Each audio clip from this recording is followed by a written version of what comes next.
students. So there have been quite a few changes.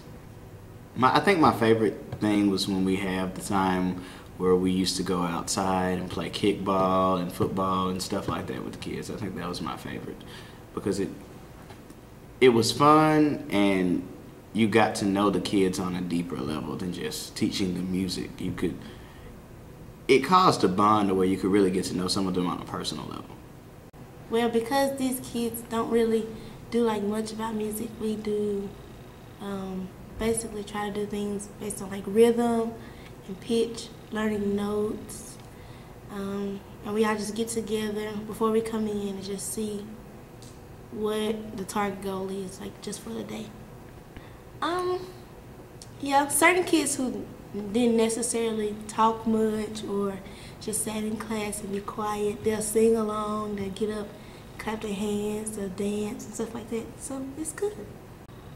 I have learned how to react differently. When you meet people who have certain disabilities or things about themselves, you learn to react to them differently than you would to a normal person.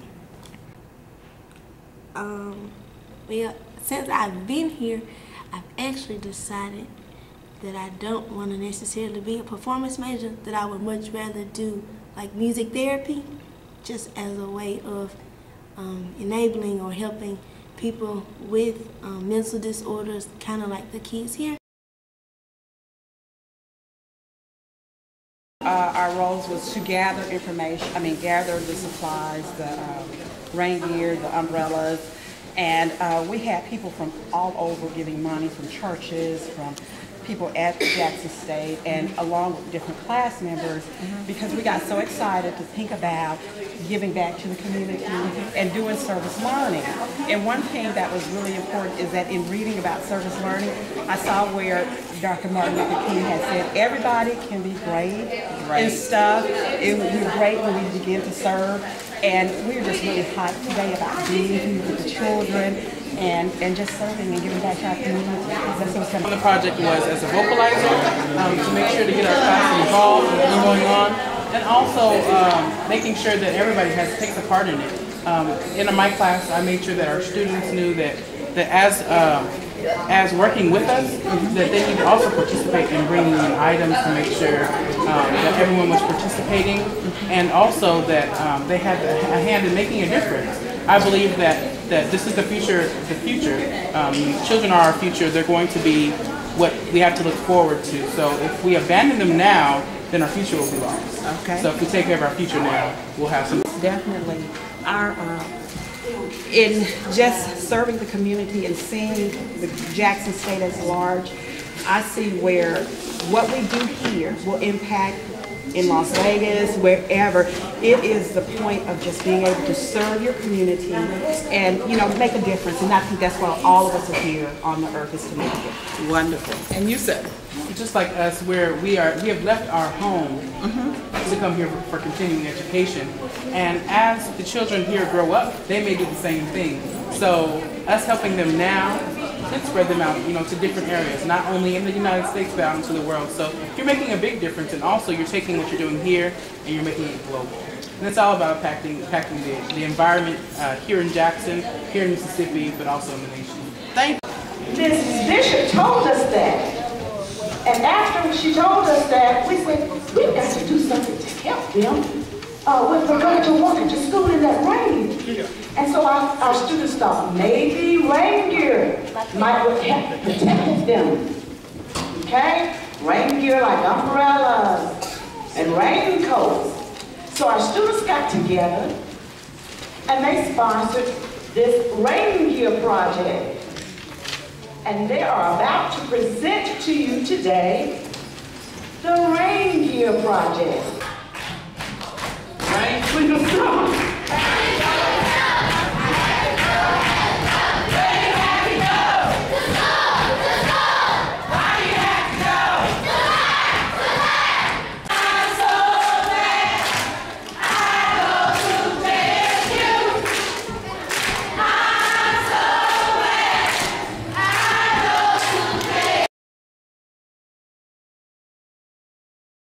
Okay, this is Community Center for Seniors.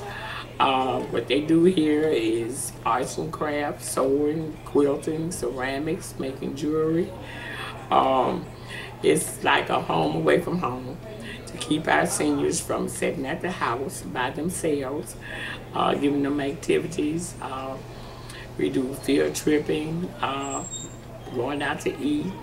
They model, it's just a variety of stuff that they do. They're overexcited.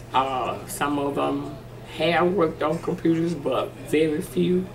And they are enjoying it. Didn't realize that they can go online with their change in times now. Everything's done by the computer. And they are excited. They got their little emails, and they really have gotten excited about it. You just go there, you can't hold it, you gotta just press it. Oh, okay. So right here, this it'll have somebody write my name or something. Oh, you can write it right up here on top of it. So to move down to the next line, we like to press the that's the third. I'm gonna let you do it. I'm not gonna do it. You're gonna press this button, this is the arrow button. So right now we at number 3. We got a count. My research, I've worked with service learning for 2 years now. And the first part that I will share with you would be students making the connections. Critical junctures, we all know that today, don't we? And as educators and as our pre-service teachers, it is imperative that we prepare our students, prepare you, and that you prepare other students to be able to have meaningful service learning experiences. So how do we do that? We do that by teaching in the classroom and having an opportunity to go out into the community and put pieces, as I usually say, put meat on the bone. It's a course-based educational experience in which students participate in an organized service activity and reflect on the experience in such a way as to gain further understanding of the course content. You have a service activity and you can gain further understanding of your course content.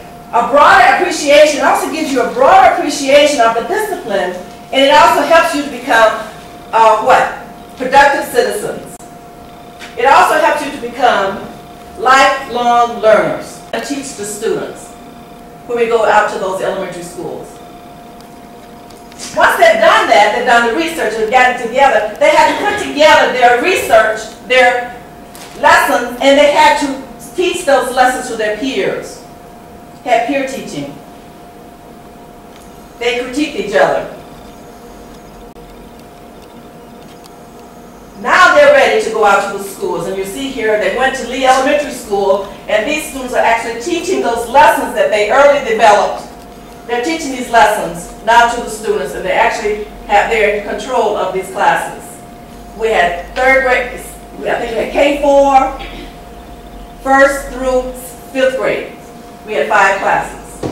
Ministry. When I first began, I wasn't sure if it was something that I really wanted to do, but after attending the pre-service learning center, it's been an awesome experience for me, and I would just suggest that anyone that have doubts or just not willing to be motivated or excited about it, you should, because you're going out and helping someone, and in the meantime, while you're there, you're helping yourself. Once you actually get into the classroom with the children, actually have the ability to work with them, and knowing that you're actually helping them to succeed, especially in their reading skills, then you actually feel a lot better doing it. So I suggest to anyone that if you are worried about how well you do in the classroom, I think an experience like that would be good for you.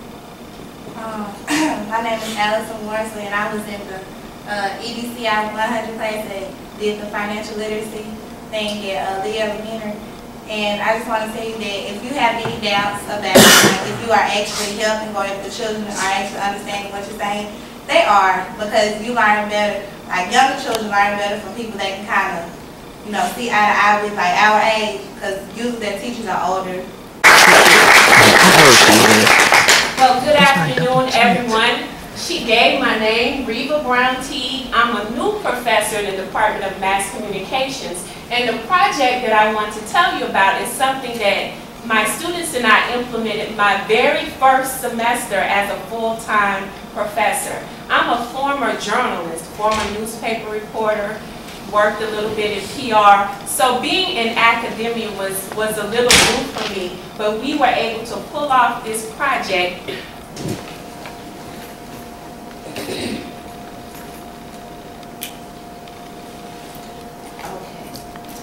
Now I believe in giving credit where credit is due. This partner that we had was so principled that I have to mention them up front.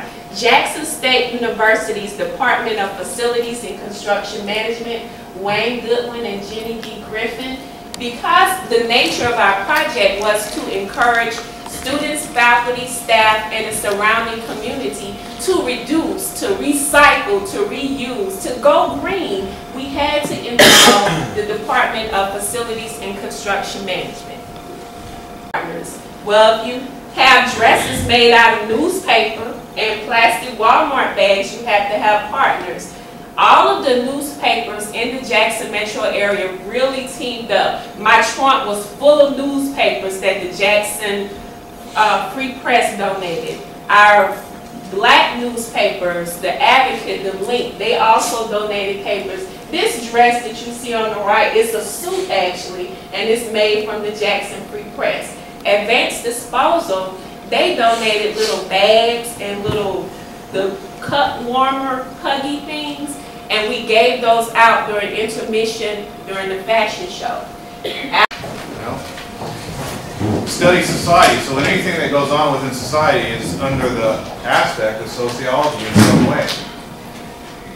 You would think that we'd have more opportunities for people to get out in the community and do things, service learning, but we haven't. In fact, when I came here, there were no service learning opportunities in the sociology side of our department. You should realize that we also have this criminal justice and sociology.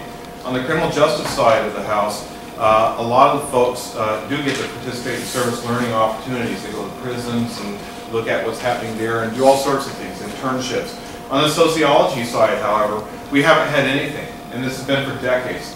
We've had sociology courses here from day one, and as a matter of fact, it's kind of interesting that we haven't, given the fact that this university emphasizes W.E.B. Du Bois and all that, who was a sociologist. It's interesting that he's out. The center is outside of sociology here at this institution, but he was really a sociologist who was on the ground trying to figure out ways to integrate theory and all that stuff with sociology. And as a matter of fact, if you didn't know it, social work was sociology at one time, but women were not allowed to do the high academic things, so they actually went out and created Hull House and did the applied side. So we've been having a battle more or less in our discipline since early days about the applied side, getting out into the community, versus the classroom side. All came for applying for service learning. For me, it was this natural thing, and I think it is more natural for us than we think that it is. It offers also, it's time for students to do experiential learning and to engage in leadership and social consciousness. That my research focus is equity issues in mathematics. And so for me, I'll use kind of the characterization that Bob Moses used from the Algebra Project, that what voting was for blacks in the 1960s, that's what mathematics is. In the Center for Service and Community Engaged Learning, I'm responsible for the Parent Program, the Commuter Student Program, and the Adult Volunteer Program. With the Parent Program, which is probably our oldest program, it's been in existence for the last 2 years, and it was a reinstated program. That program provides parents of Jackson State University students a person they can reach out to assist them in their concerns, questions, and just to kind of check on their children to see if they're all right. I worked with the program originally when it was first started, and then when it was reinstated in the Division of Student Life, I spent some time with it.